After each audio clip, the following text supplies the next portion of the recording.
Hi, it's Cheryl with your 2-minute sacred moment. And I am at the Still Point Center for Spiritual Development in Las Vegas. And I'm just hanging out, enjoying the sacred presence and the peace I sense here at Still Point. And currently I'm coming to you from their garden room. So for today's message, for our sacred moment, we're going to talk about harnessing divine strength. Now, I'm going to refer to a story out of the Bible for this, so you may or you may not be familiar with it. That's okay. It's the story of David and Goliath. Now, I'm referring to this story because there are some very important points to remember. Now, in this story, David knew better than to try to tackle the giant in giant's garb. He's just a small kid, right? He shrugged off the heavy armor that was offered him and reached instead for tools that were natural to him. He chose 5 smooth stones right from the riverbed, and then he put them in a bag with his sling. Now, mind you, Goliath is a giant, and David's kind of like a teenager, if I recall correctly. So he walks up to Goliath and he says, "Goliath, you come at me with a sword and a spear and a javelin, but I come to you in the name of a higher power. That higher power is named I Am, and that I Am is what's in every single one of us." Now, armed with the tools that David knew to be his strengths, and with God, he threw a stone at the giant and the giant fell.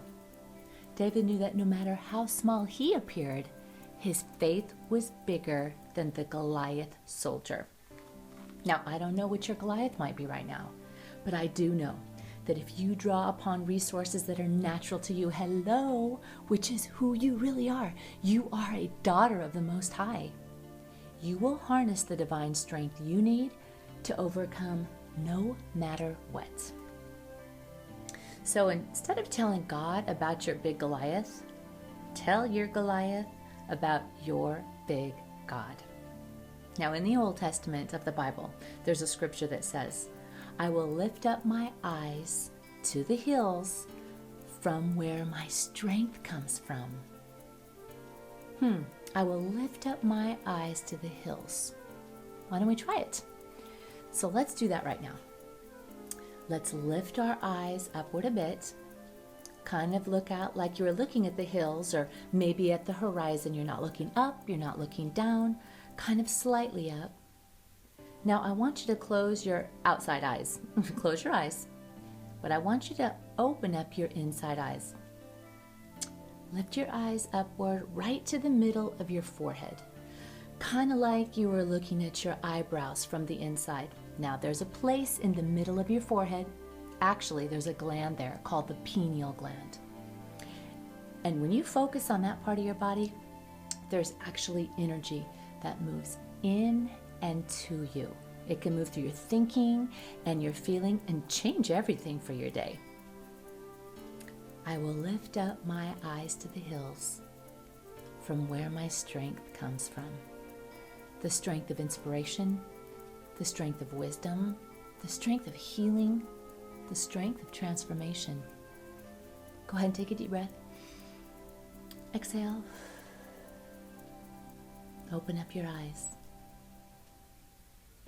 Anytime, anywhere, you have access to divine strength. It's just up to you to harness that strength. So next time you're facing your Goliath, just remember to lift up your eyes, your spiritual eyes. And then allow God's strength to move through you. Harness that divine strength. It is yours. You are a daughter of the Most High. And always remember, my friends, you're enough. You matter, and you're loved. I'll see you soon. Bye.